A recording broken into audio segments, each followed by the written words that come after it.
moon shining, please be Lord. The folks are brooding, soft and low. You need to tell me for, because I know, yes. When it's sleepy time down south, yes, the steamboats up the river coming to going, Baba Dabby up Appleset, splashing the night away, Baba Doggle Battles and you hear those banjos ringing, and the folks are singing, can't tell the break of day, yeah. He rode Southland with his dreamy song. You take me back where I belong, right in my Amazon.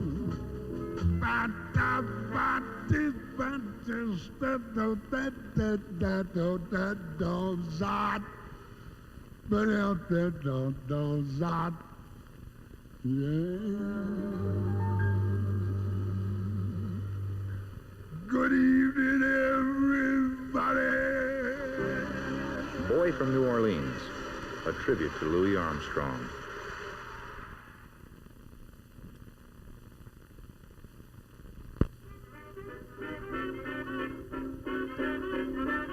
First one, way back.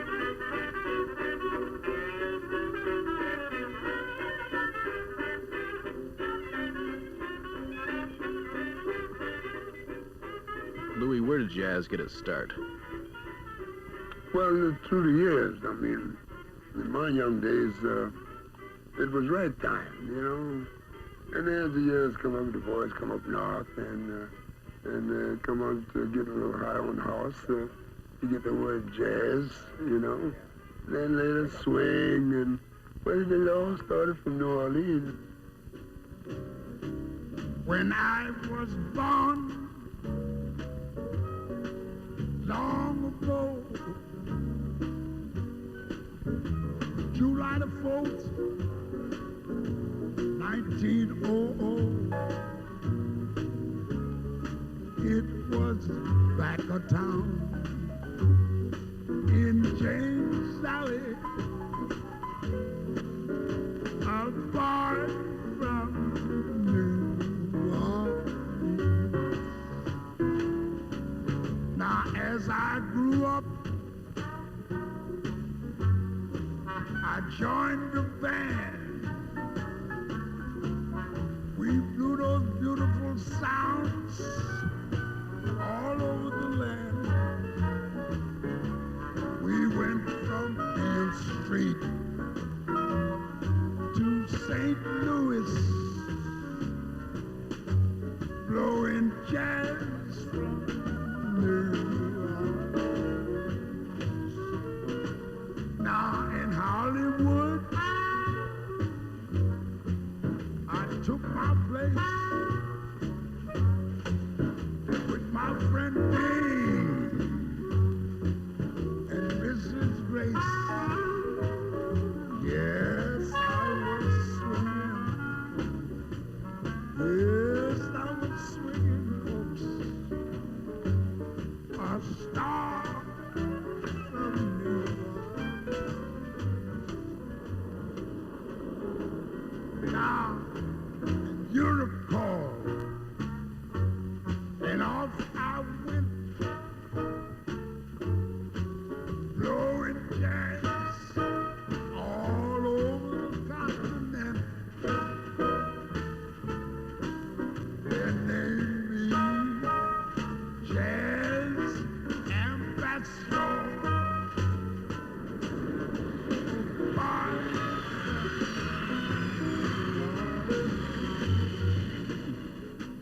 Now, folks, all these years, I've had a ball. Oh, thank you, Lord. And I thank you all. You are very kind. two old Satchmores. Nice looking boy, ain't it? Oh, boy, down New Orleans. Papa da da da.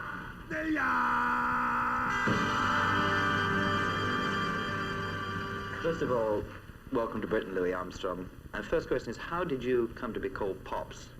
Well, that happened all over the world, you know. Musicians found of here, and they were the things I did for a lot of the cats, you know. And it's just a pet name, that's all. But you've got a lot of pet names. You've got Pops, yes. You've got Satchmo.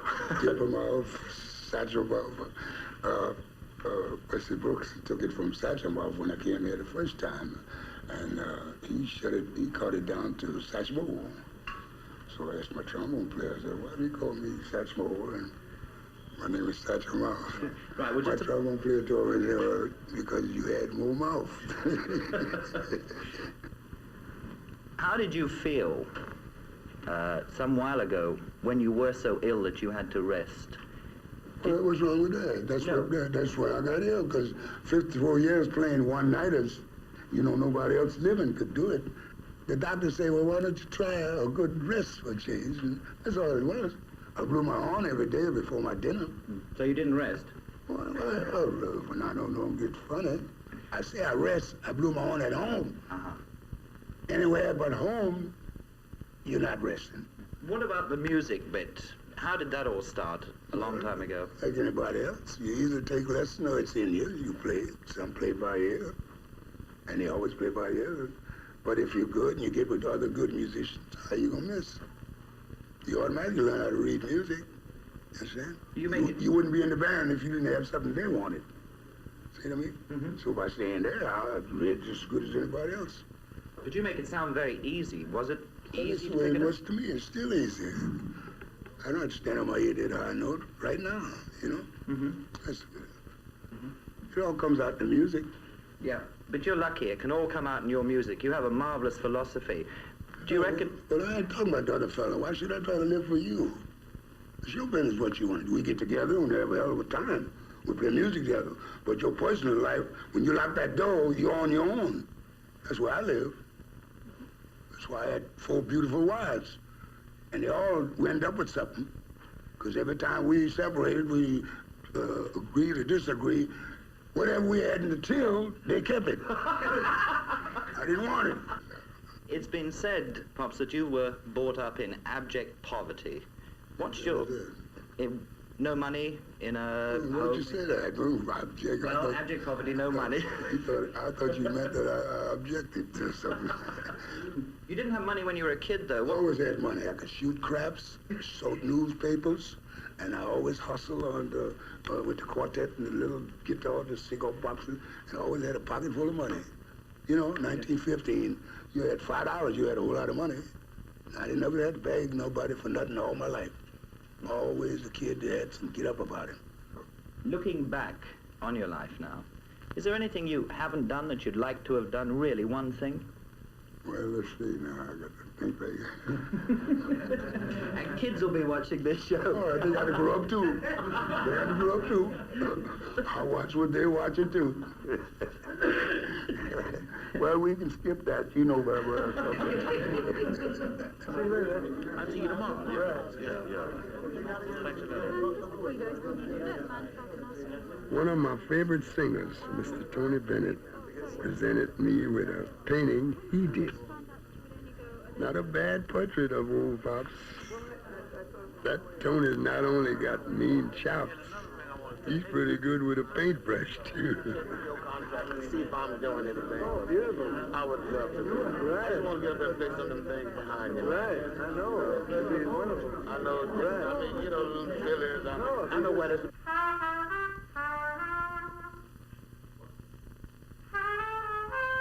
After all night on the plane and a round of press conferences, Louis finally gets a moment alone. What does he do? Pick up the trumpet.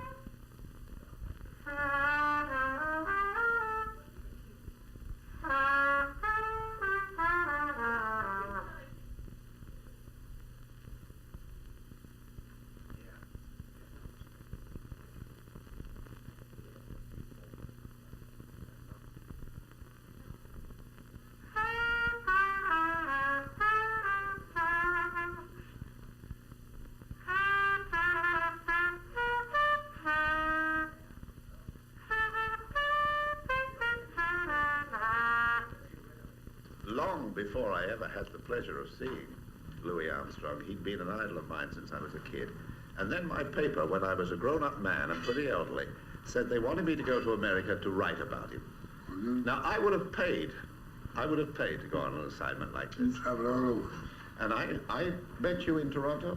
Yeah. Met you in Toronto. That was the night we jumped. Opening night, he come in, outdanced everybody. Yes. And then With all them chicks. And then from Toronto, he moved on and he was doing one-night stands. And for the first time in my life, we were doing bus rides. And I was asking Louis just now if he slept on the plane, because I've never seen anybody who would switch off like this man. In the bus, going down the Jersey Turnpike, and he's asleep. I was saying that Louis is the most relaxed person that you might ever meet in your life. It's a man that can just let every muscle go when he gets tired.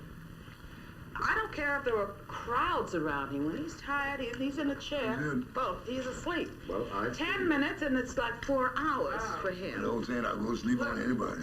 See, anyway, after going up and down these American roads for several days, he then got in a plane, and exactly the same on the plane. He can sleep crossing the Atlantic. And we arrived in England, where he was appearing at a club in the north of England. Now, you could hardly get a bigger contrast than the scene that we had just left to the scene that we arrived at. Because London is a cosmopolitan city, but where Louis was working in the north of England, this is a provincial town. But it doesn't matter. It doesn't matter in the least, because anywhere Louis Armstrong goes, he not only spreads his music, but he spreads his happiness and he spreads love. At the age of 70, when most men are settling into retirement, Louis Armstrong refuses to put down his trumpet. This was a one-night stand in London. Just another gig, actually. David Frost had asked Louis if he would do a benefit as a special favor to Prince Philip, to build playgrounds for underprivileged children. Prince Philip has been a long-standing fan of Louis. So was King George V back in 1932, when Louis first came to London. On the way to rehearsal, Louis recalled that command performance when he dedicated "You Rascal You" to the king. "This one's for you, Rex," he said. Yeah, we did two things with Prince Philip 3 years ago. We were at the Variety Club and the Emmy Awards. He came over there too. That's right. And We had a few nips together before the thing started, you know. yeah, he sat, but I mean, He's a nice kid. he talked to Pops for over a half hour. Hello, baby. How you doing? Yeah, he's all right. I like him. He went hand on the knees and he's wailing. After he'd been to Buckingham Palace, you know, a couple of days ago, when I saw him and said to him, "How did you enjoy the palace?" he said to me, "I haven't been to Paris this trip." And I said, "Oh, not Paris, the palace." I said, "Buckingham Palace." And he said, "Oh, that, enjoyed as always." And that is Louis Armstrong. I mean, every gig is a gig, and he doesn't mind if he's playing for the President of the United States or the King of England. It is just another gig. And as he says to me, it's important, but I always play my best. And he was an enormous artistic success here. He had a succès d'estime. I don't know what he made in money. But Louis has always had this special relationship with England. And it stems from the fact that when he came here, he was considered an entertainer, which means a bit of a bum, even if you are a good trumpet player, in the States at that time. And when he came here, people spoke to him like Constant Lambert, the composer, and wrote about him. He met all the musicians, that were interested in that sort of music, and he was considered an artist and an important man. And that is, of course, stuck in his mind, and he's always considered London to be a sort of second home. That when Louis first came in 1932, I was young and reading the papers, but I know the people who met him. And they had a tremendous job to get this man and his entourage into a hotel at all in London. Of course, it's a long while ago. When they found out and said that some of the members of the party are black, that finished the conversation. And the editor of the Melody Maker, who was involved in this, said that he found 30, 40 of the hotels and then started on the second list. And he wound up a few yards down here, downstream, or upstream, whichever it is, at the Norfolk Hotel in Norfolk Street. This is a good hotel, and they took Armstrong. And that's where he lived until he moved on to somewhere else. I suppose the most remarkable thing about Louis Armstrong is the fact that he started life poorer and more deprived even than the average black worker from Louisiana. And he went on further and has endured longer than any other person in the popular music field.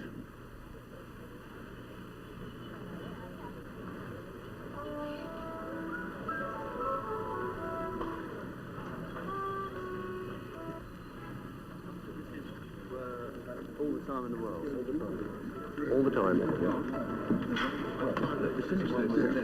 They're on the air at 1 o'clock. Now, it's on it.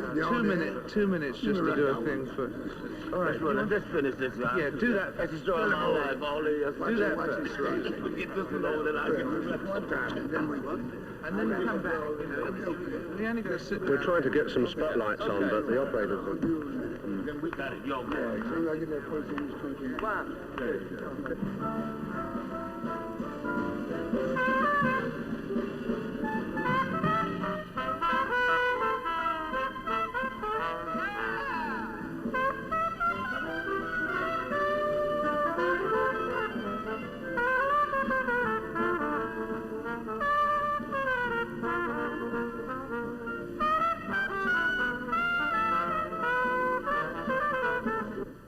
Do that last chorus? Yeah. So Alone? No, baby, look, that old cochito. They just want... How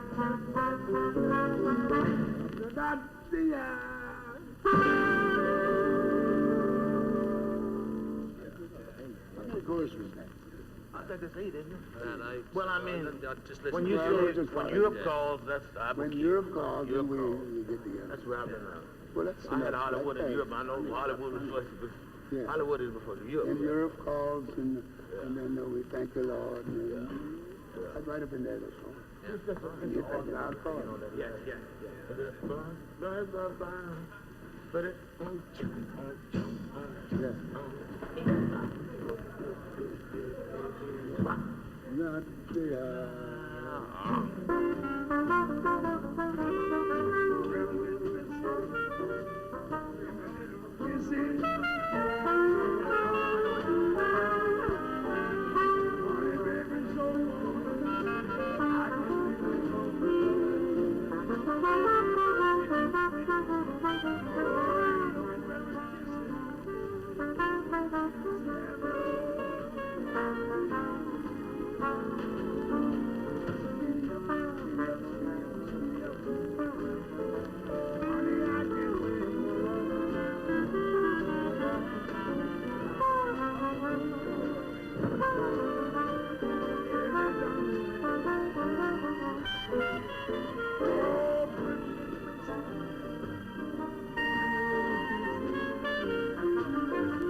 Not well with me.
What's that?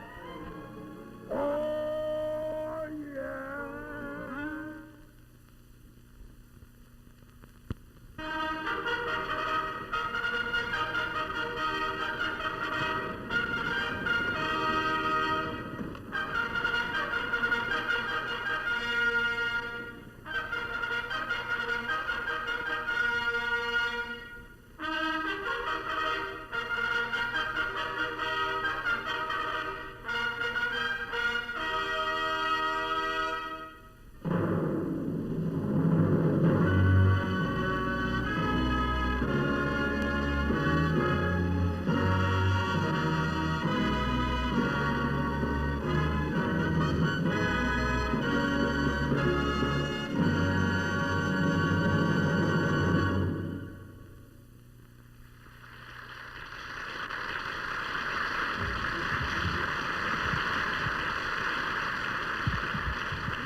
Your Royal Highness, my lords, Lord Mayors, ladies and gentlemen, welcome. Thank you for that delightful welcome.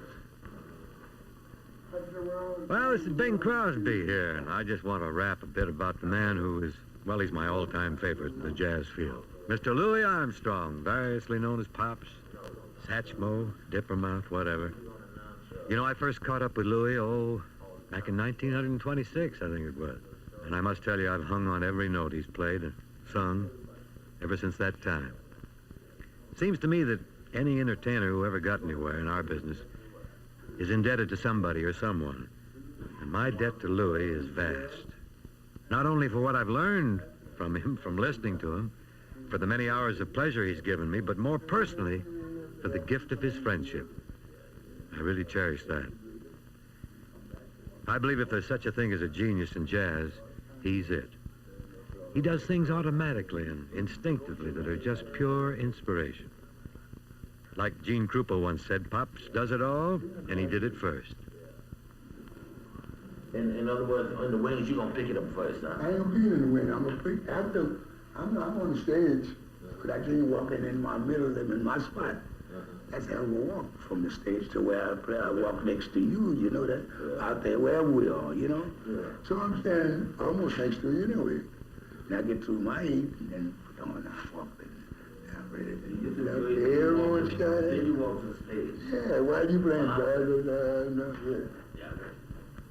You know, and I'm gonna qualify like that.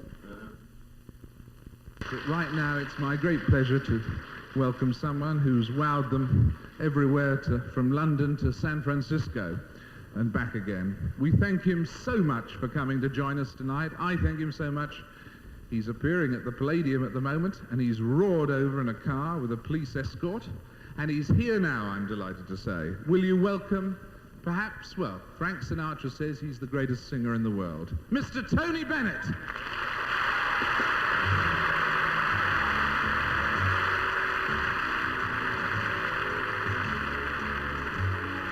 Thank you.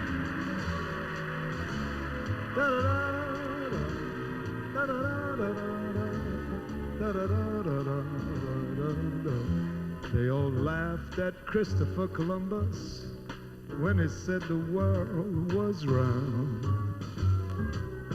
They all laughed when Edison recorded sound. They all laughed at Wilbur and his brother when they said that man could fly. They told Marconi wireless was a phony. It's the same old cry. They laughed at me, wanting you. They said I was reaching for the moon.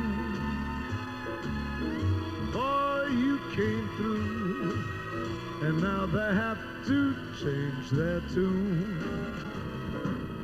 They all said we'd never get together. They laughed at us and how. But ho, ho, ho, who's got the last laugh now?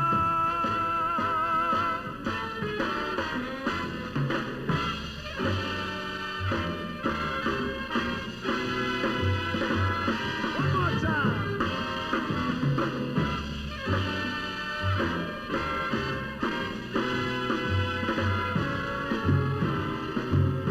They all laughed at Rockefeller Center. Now they're fighting to get in. They all laughed at Whitney and his cotton gin. They all laughed at Fulton and his steamboat, Hershey and his chocolate bar. Ford and his Lizzie made the laughers dizzy. That's how people are. They laughed at me, wanting you. They said it would be a long goodbye.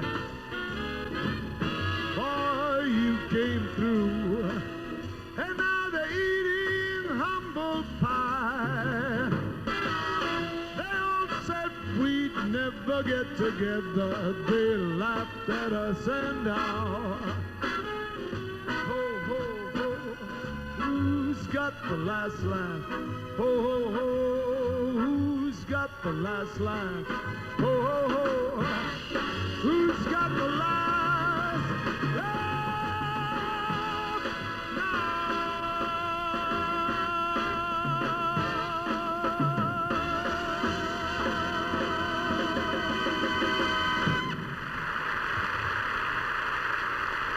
Thank you.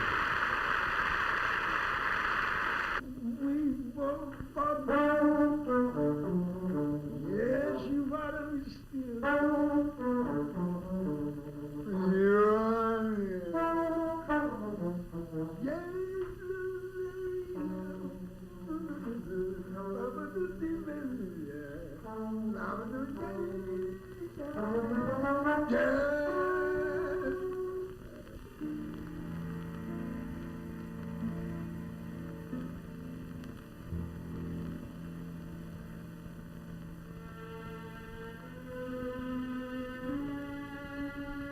I'll begin again.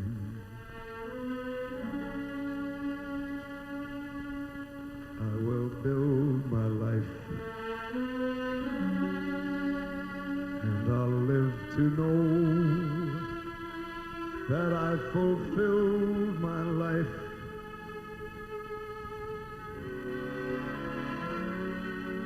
I'll begin today. Throw away the past, and the future I build will be something that will last.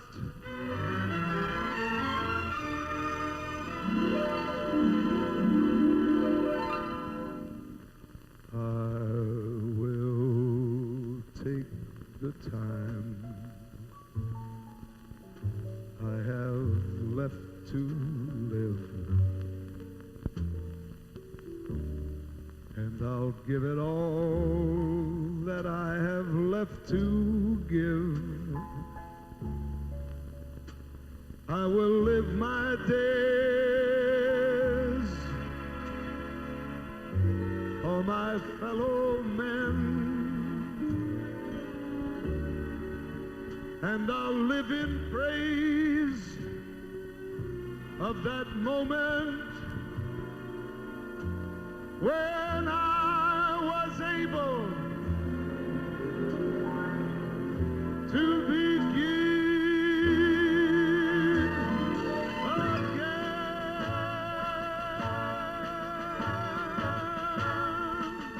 Ruby Pratt on cornet, ladies and gentlemen. My musical director, gentleman, John Bunch. Joe Percuso on the drums.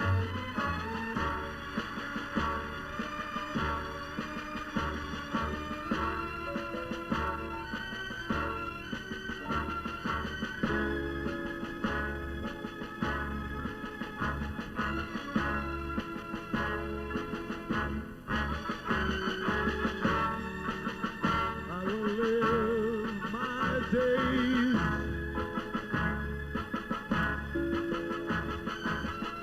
for my fellow men,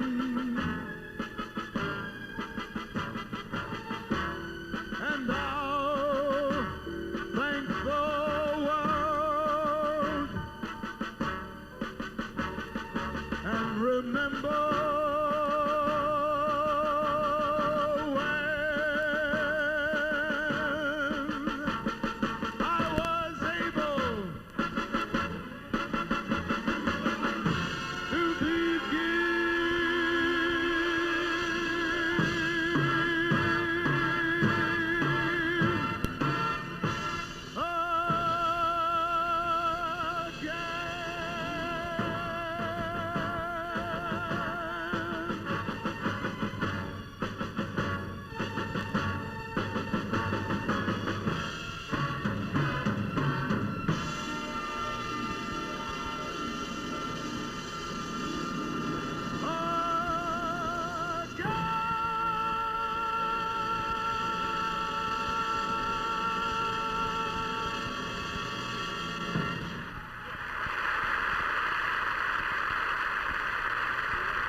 They're all ready for you. Yeah. They're a great audience, as you know.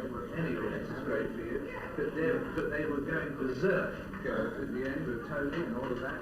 And when you walk on, the roof goes up. I'll be ready to see it. You know, gets my old stomping grounds here. You know. Yeah. Well, it's going to be real memorable out there. Oh, yes, sir. Blowing those pipes.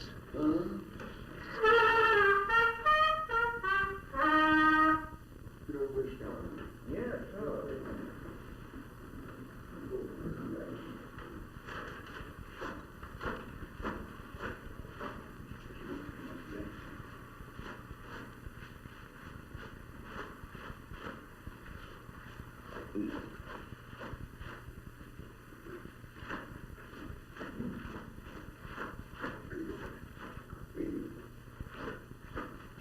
That's got it. You want to drive you right quick. That's okay. Living promise. Give brush it. Harry? Yeah. Come and stand out there. Harry, turn around there.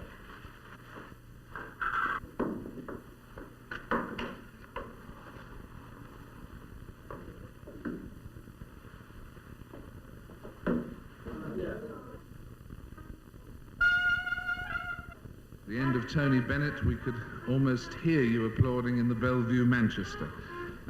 But right now, words fail one. Mr. Louis Armstrong!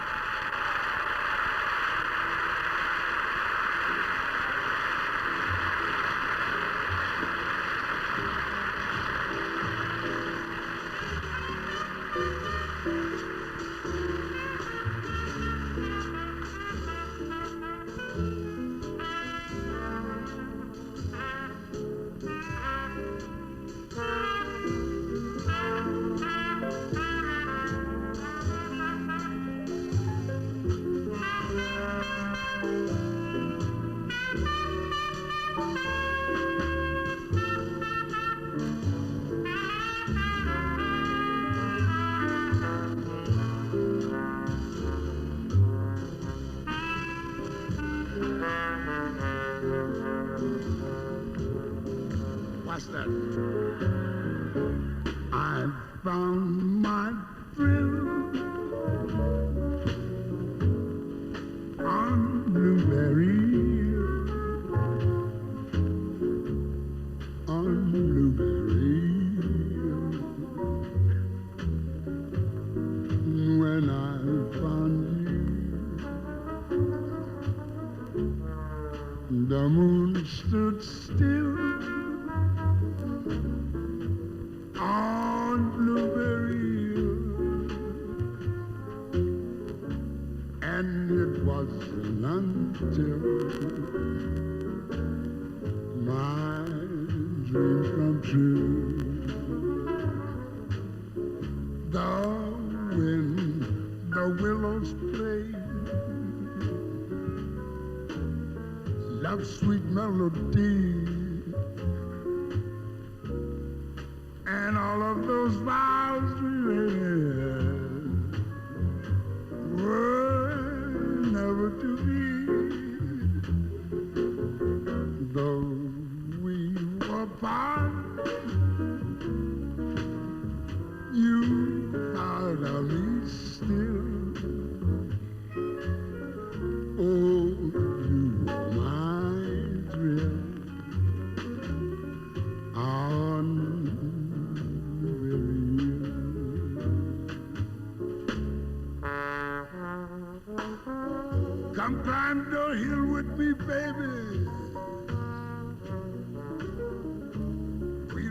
what we will see. I'll bring my horn with me. I'll be with you where the berries are blue. Yes. Each afternoon we'll go.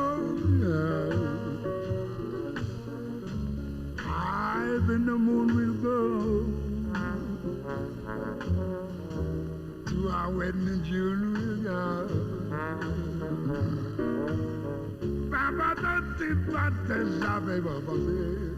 The wind, the willow play, yes, love sweet melody, and all of these vows we made, baby, were never to be. Though we part, baby. Yes, you follow me still. Well, you are my dear. Yeah.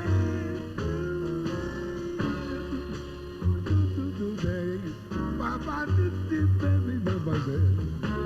Baba do yes. Yeah.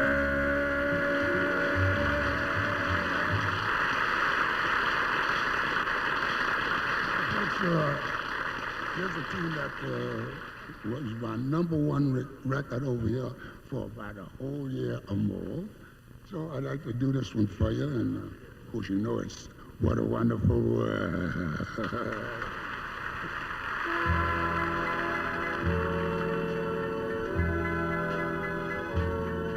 I see trees of green, red roses too. I see them blue for me and you, and I think to myself, what a wonderful world.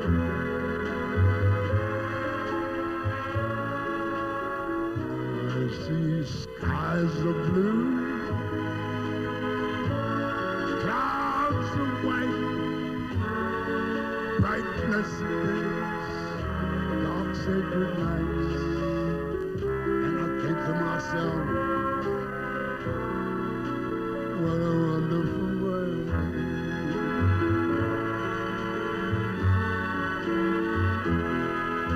The colors of the rainbow, so pretty skies,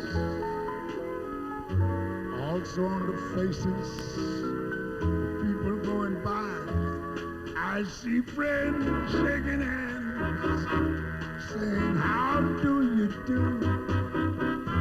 They really say, I love you. I hear babies cry, I watch them grow. They learn much more than I ever know. And I think to myself, what a wonderful world. Yes, I think to myself, what a wonderful world.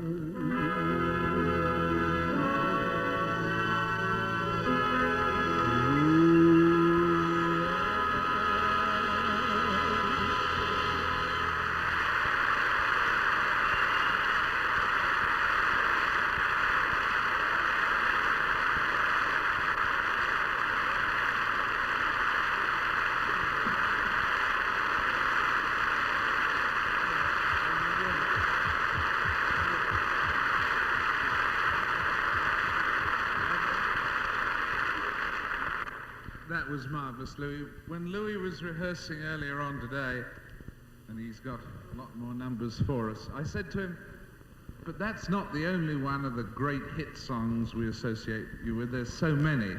And there were 3 in particular that I remember that I know I wanted to hear, and I was sure you would want to hear. Yeah, it's always been one of the favorites for all my fans. And I always like to do it in all my programs anyway. And I noticed tonight we was together, and I like to do it for April. Would you do it now? Yeah, sure. All the sharp heads and keep bill, and he showed them pearly white, just a jackknife as Maggie did, and he keeps it out of sight when the shark bite with his teeth there.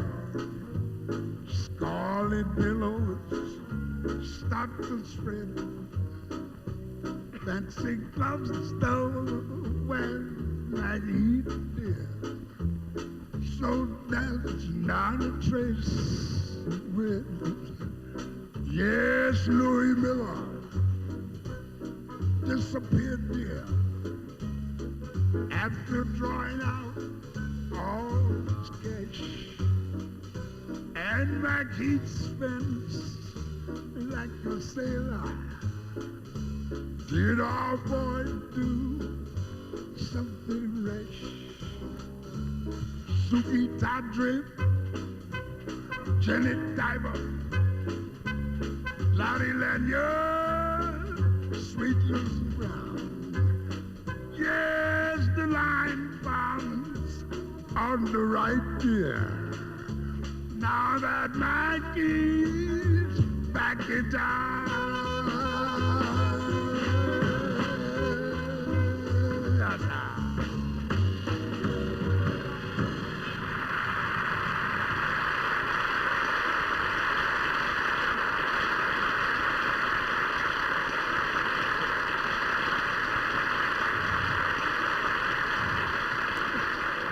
Before you take a well-deserved break, we've got a number in a minute from Tari, but just before you do the other number we were talking about earlier on, I'm sure folks who don't know will be fascinated. Where did you, in fact, first of all learn your music, Well, Louis? you know, in New Orleans? Yes, I started in a little orphanage band, you remember, New Orleans Wave Home for Boys.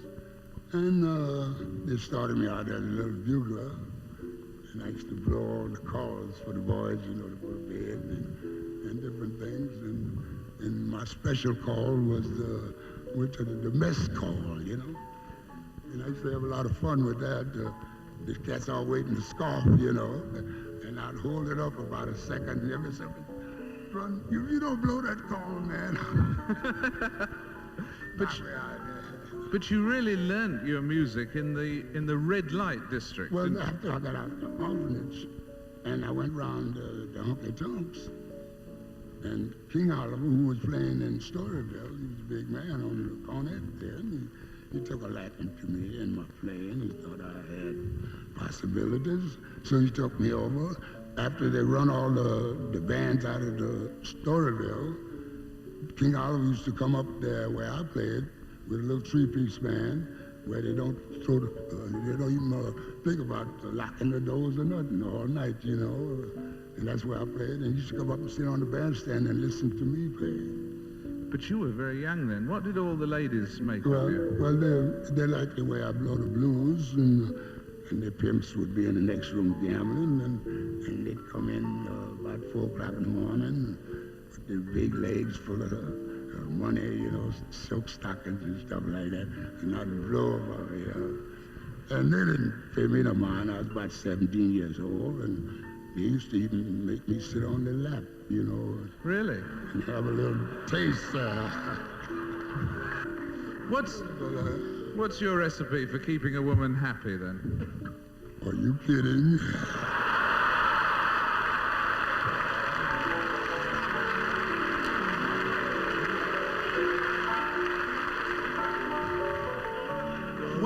One other recipe you should give the folks. What's the other thing you attribute your fantastic vitality to? Well, there's a lot of my fans out there.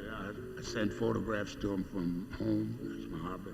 And I always put a little package of Swiss Chris. Herbal, like herbal or herbal? Herbal? Herbal, like. Anyway, It makes you trot, and then... And it makes you trot? Yeah, it keeps your stomach clear. Yeah. You swear by it, do you? Swear by it. Lucille, the one discovered it. She the one did it.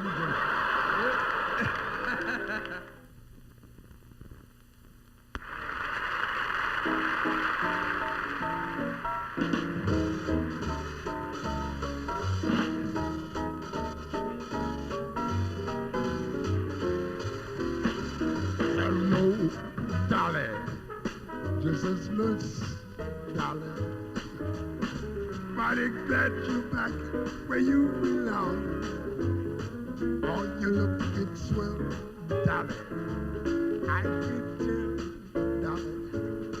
You keep blowing, still growing, you still going strong. I feel the room sway, the band play. My old favorite tune, way back when. So take a breath, find an empty life, yeah. Now they never go away again.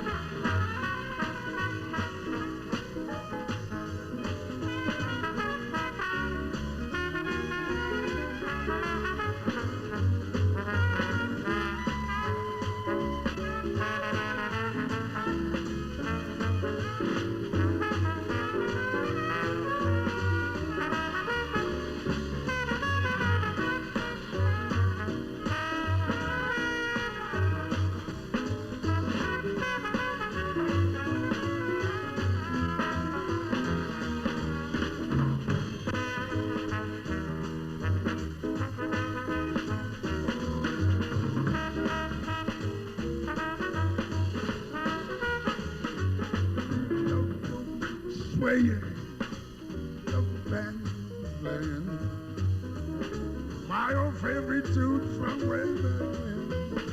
Yes, and on your believe, now they never go away. Don't you ever go away. Now they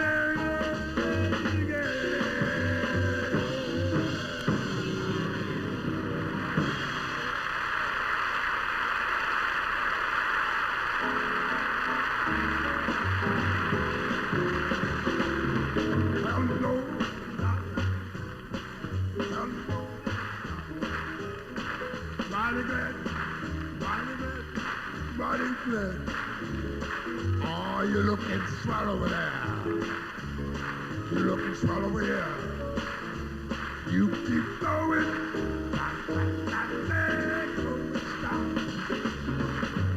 Dig this one. Come on, get it. Yeah, my old favorite tune. The way back when. Now we're here.